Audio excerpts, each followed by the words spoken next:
Warm hello from my side. We start like some minutes later, 10 minutes later. I have too many slides to catch up, so I hope, I feel sorry, but I try my best. As you've heard, let's try.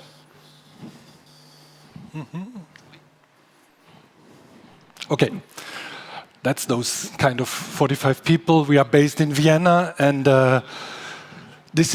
I start with the topic, buildings last longer. This is the stock exchange building in Vienna Ringstraße, and it's designed by Danish architect Theophil Hansen, and it is listed historic monument, will stay forever, and we have a quite simple workshop there.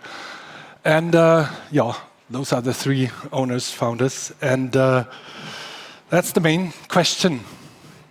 Should we build at all? The best would be we do nothing.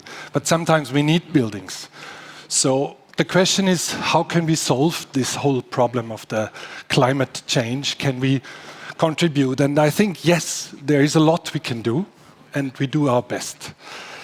That's not what I will talk about, because there are other specialists, and we strive to do our best. But I show you just examples of our office, like this one. That was a lost competition. We could not win. It was a pedestrian and bicycle bridge in Graz.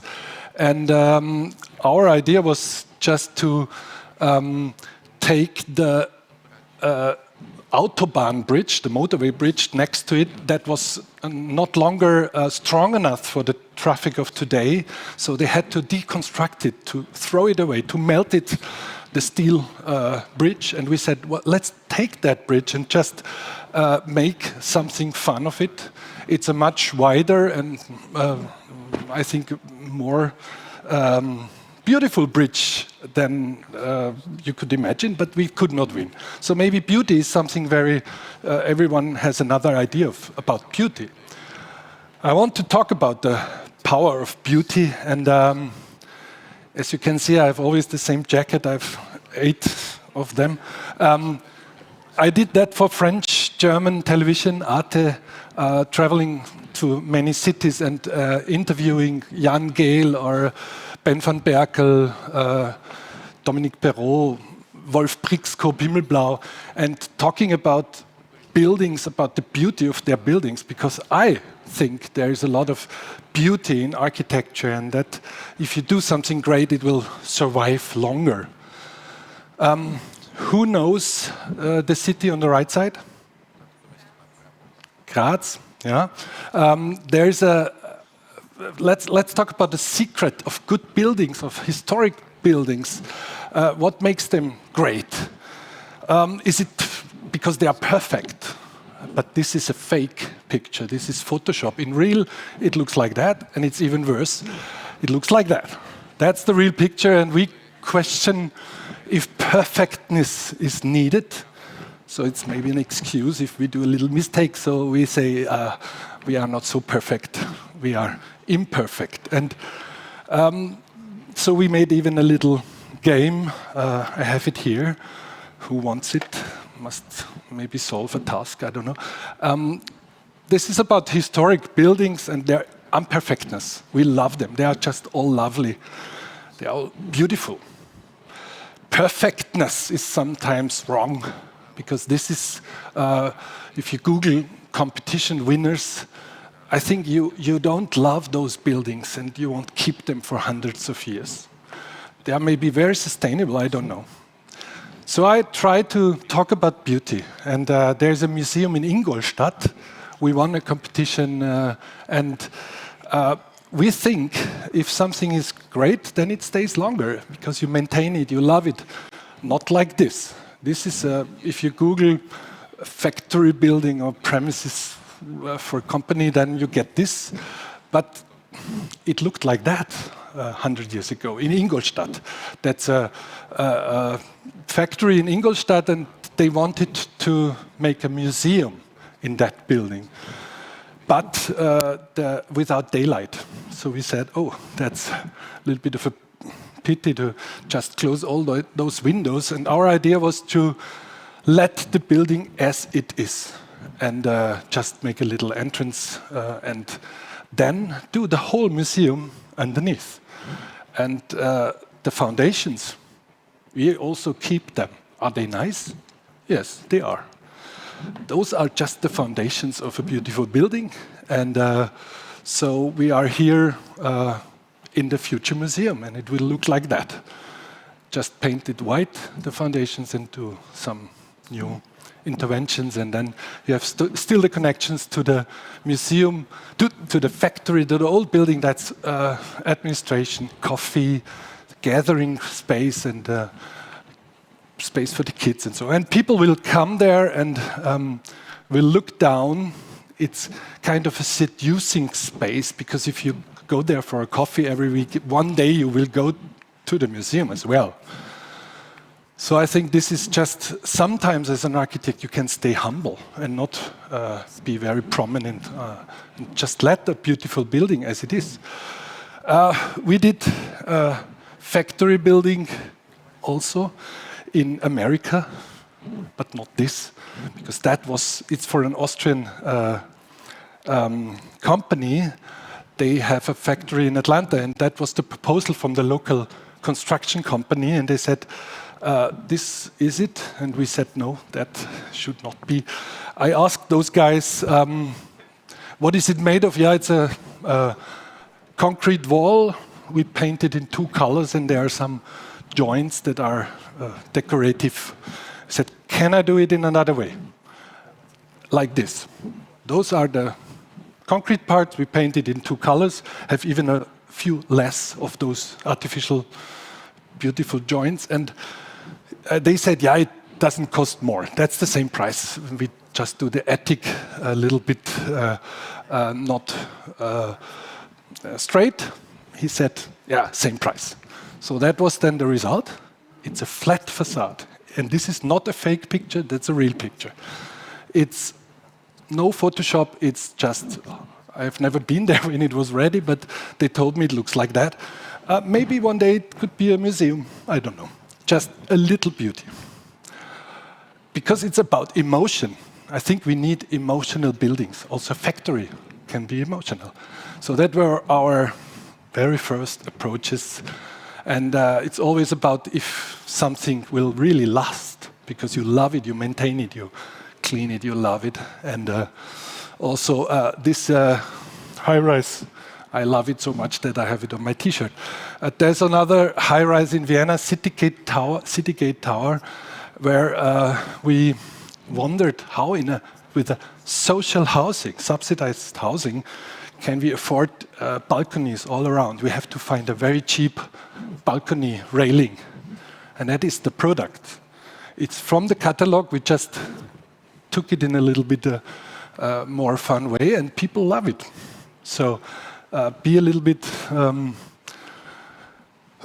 love those things because people love it. As an architect, don't be too strict with design. Museum Leaunik is one of our favorites. I call it the 5% landmark, because just 5% of this building, which is very close to the border in the south, 5% of the whole volume of the building is sticking out. But this client, a collector of art with a private museum, wanted a landmark.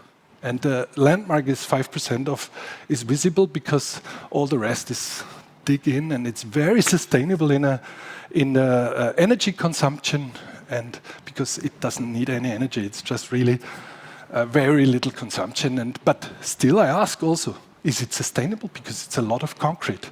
Maybe it's sustainable because it's a listed building. It's a historic monument. After 4 years after finishing the building, we were surprised ourselves. It is in the middle of nowhere land. And here you have a little bit a picture of the proportions, and some cyclists were shocked because it pops up. They thought it will be a bridge, but there is no need for a bridge. And does anyone know this movie? Yeah. It's Herzog with Klaus Kinski, Fitzcarraldo. about a guy who builds an opera house in the jungle, and we were very proud that Neue Zürcher Zeitung was writing about Fitzcarraldo at the River Drau. So it's just about emotion. You may love it or not, because beauty is in everyone's eye different, but it is somehow emotional. And so I think we won the competition because Mr. Liaunig loves cigars. He was a very. It's about love always. I show you some pictures like the entrance. Very simple. The whole 8,000 square meters is without any stairs or elevators because there's just. It's very friendly for all people. It's the long building is super simple. He said, the client said, I'm an industrial, can be very industrial. Okay, we did it like that. And then that's this picture of a framed landscape in the end. And there you have the connection to the road, and on the other side to the river. And this is Mr. Liaunig, the only picture we were allowed to take. So he's a very humble person, very sympathetic in a way, very good in taking decisions, always 1 second, yes or no. Great. This here was a very strange, so we built that thing and then we had to negotiate with the Bundesdenkmalamt about the extensions of the building because it was a listed building then. So one extension was when Mr. Liaunig asked us for a 300 square meter space for his tractor and some boxes for the transport of sculptures and pictures. And he said, let's put it here. And we said, Mr. Liaunig, you will see it. That's the landscape, the land art building, the landmark will be destroyed if you build this here. He said, let's paint it green. We said, no. Then take another architect. We will not do it, but can we come with another proposal? It took us like some weeks, then we came with the proposal to do this. And it's just, it cannot be more simple. It's just to do another hill in those little hilly landscapes. And when it was ready, 300 square meters with one skylight, he came into that space and said, wow, that's good, too good for my tractor. Let's let the art go into, and now it's an art space. He was complaining a little bit about the acoustics, but we said, Mr. Liaunig, it was meant to be for the tractor. So there were long discussions. Some connecting hallways in the building look like this, for example. It's by Esther Stocker, artist. He said, I don't mind if the art one day will be scratched. He was very easygoing. And you never really feel like just under the earth. There are always a lot of very bright zones, and then there is also very secret spaces for art that isn't allowed to get some daylight. And you see the simple ceiling. It was really always low budget. The whole thing was 16 million euro, including everything, furniture, geothermics, fees of the architect, everyone. It was really cheap. Other hallway, Brigitte Kovan's artist.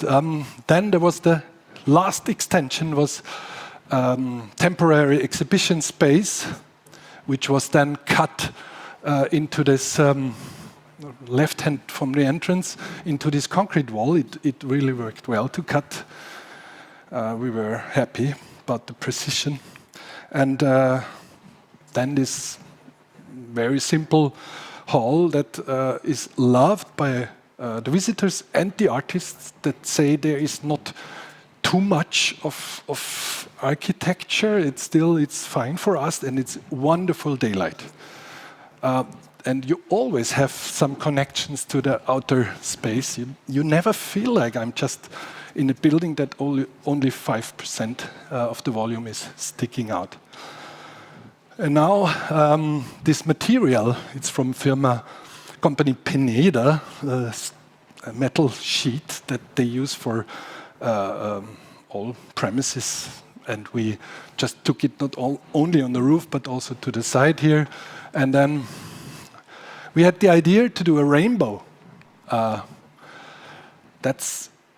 We were invited in Sweden to do a sculpture in Civic Art Center. It's in the south of Sweden, and it's a sculpture park where you find artworks from, for example, in the middle top, this is David Chipperfield, and it's really impressive. And there's even not any railing here. You fall down. There's written, be careful. So, or this here is from Snøhetta, the viewfinder. We love all those objects, and this is Sol Levitt, artist. And so Levitt was complaining about that the cows scratched their back here. And so we thought, if we do an artwork there, it should be first less material, reduce in architecture, reduce in everything. Can we reduce? That's one key to be sustainable. Second, we want that it will be used. Art is to be used in a sculpture park. So we found this material again, and it was mounted within 3 hours, and it's 1.75 millimeters for a span of 15 meters. It's unbelievable, and you see the sea, the Baltic Sea. It's just a great feeling, and a very simple rainbow was opened by a ceremony, by a performance by artist Willy Doana. There are also the architects and some people using it, and it's really a fun project. It's just to show with how little you can do something. No comments, I think, except that Swedish elderly people are really sportive. It's not only for kids. They use it. Up to 20, I think 30 would also work. I come to the Expo World Exhibition Dubai project. So we said, if we would build there, it must be super simple. First, we said we don't do it at all. Why building something for 6 months just here? This is crazy, and everything. The most luxury there is to be super air conditioned, like you freeze, then it's great. So we said no, that is not what we want. And the second thing is buildings just to build it and 6 months later to destroy it. It's not a good approach. So then we said, okay, it's our area was called opportunity. So we said, okay, let's take the opportunity and show the world how you might think, which approach could be possible.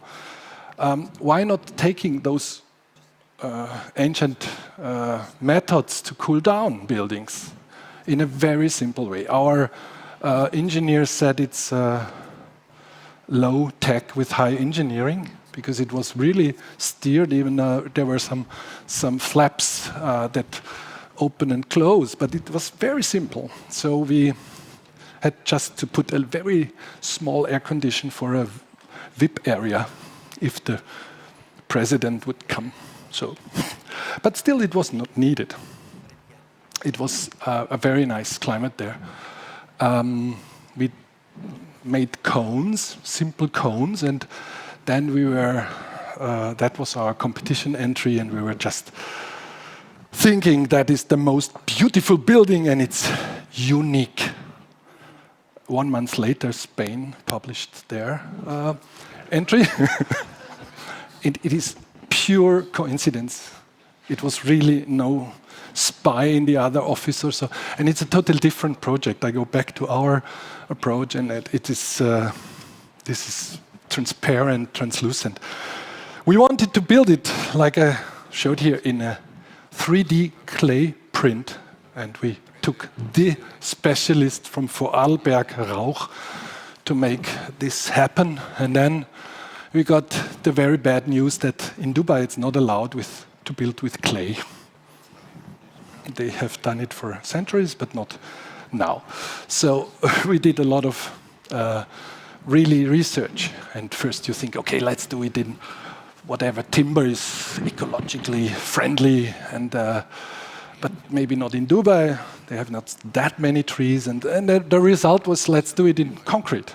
Very thin concrete shell, and not just demolish it afterwards, but to disassemble and resell it.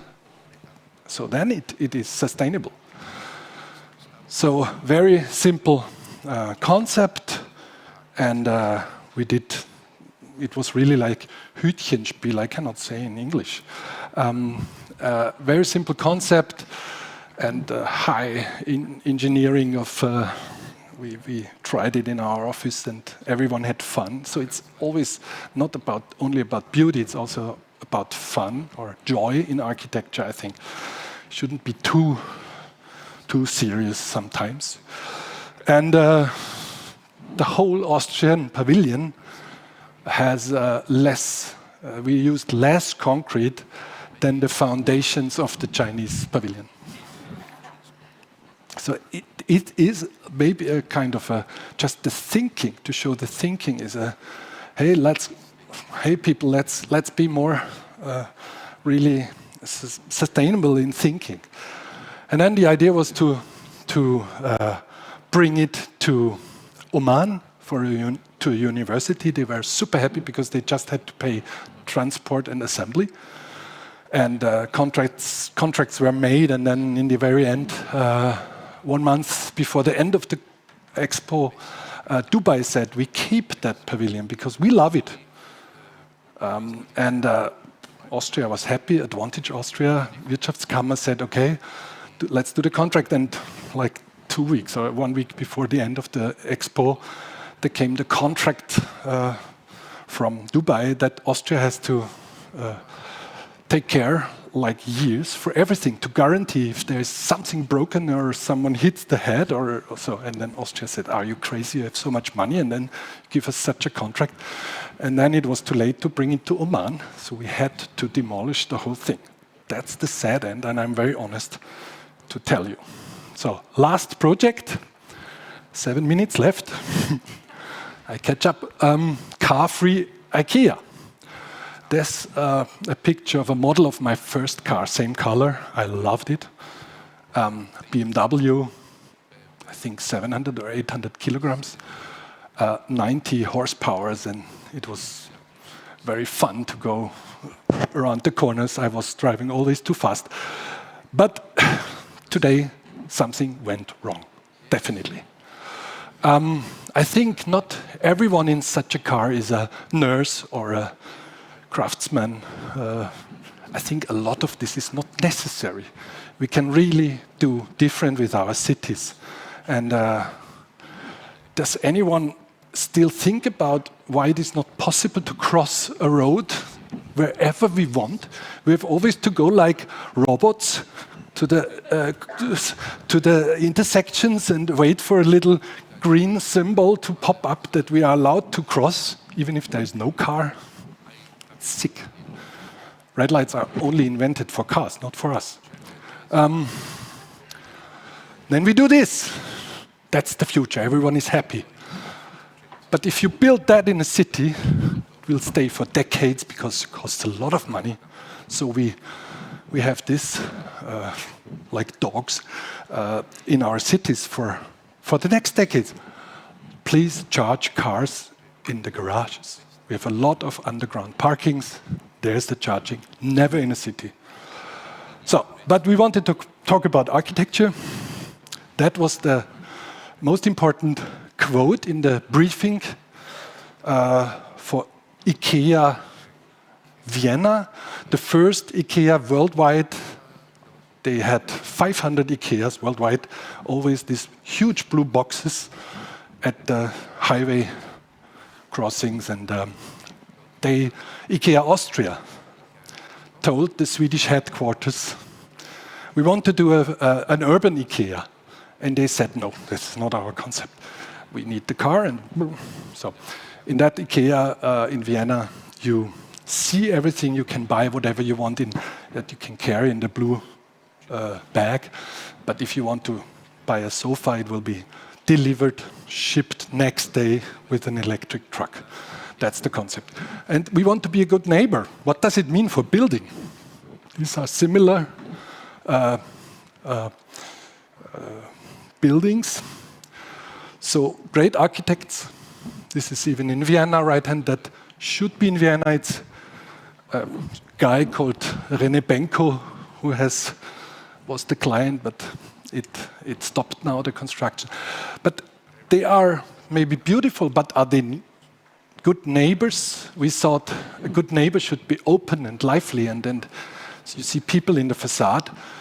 That was our concept.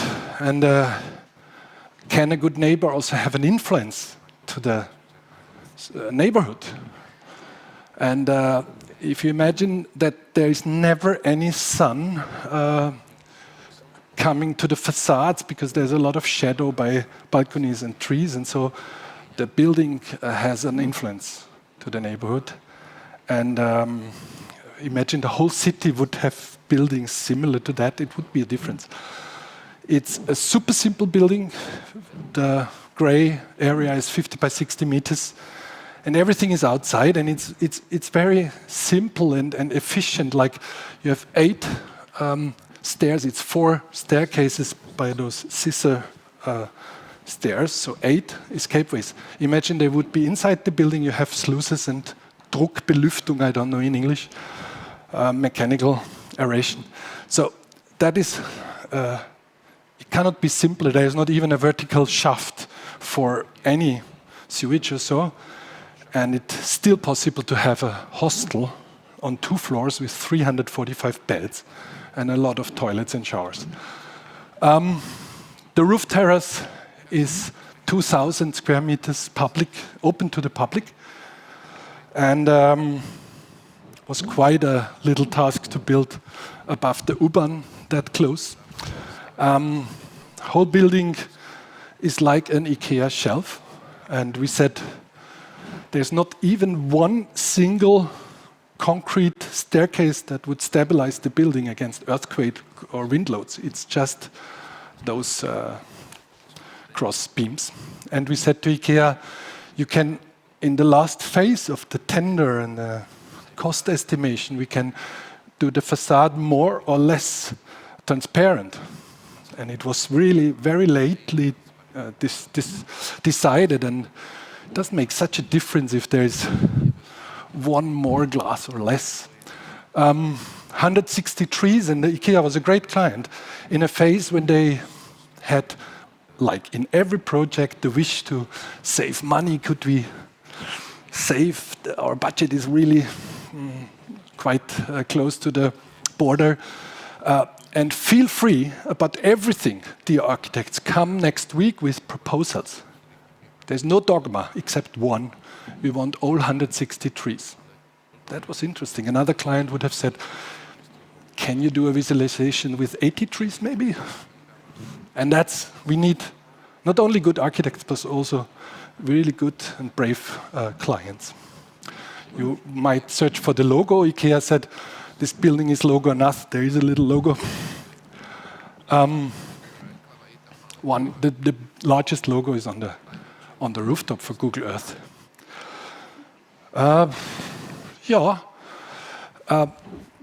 City of Vienna asked, I have 40 seconds left. City of Vienna asked for an arcade next to the tram station. Arcade 4 by 4 meters. We said, let's do the arcade as high as possible and 4.5 meters, because it's a lot of people there. And this on the right hand is 4th floor. Where do you have I think every building needs outdoor space, not only residential, office, retail, everything. We want to be outside. So if I talk about beauty, you can find this beautiful or not. Some people might say that it's horrible because it's metal. Some others said, oh, it's like a locomotive. It's also in steel, and why not? It's emotional, maybe, in a way. And this is 2 floors under the rooftop. Still a lot of quality. Still they invested in those pots that were not very cheap. And the last part of the building, you not only take the escalators, but then you walk up in the hotel area. And so that's the rooftop. My last pictures. And this is kind of, people really love it. And if you ask, did we make it with being a good neighbor? It was really, really surprising to find this on LinkedIn a month before the opening. A guy has founded a fan club for the building. And that is really, it's a Professor Dr. Bernhard Fischer. He's a neighbor. He said, I just love that building. So I hope loved buildings last longer. Thank you.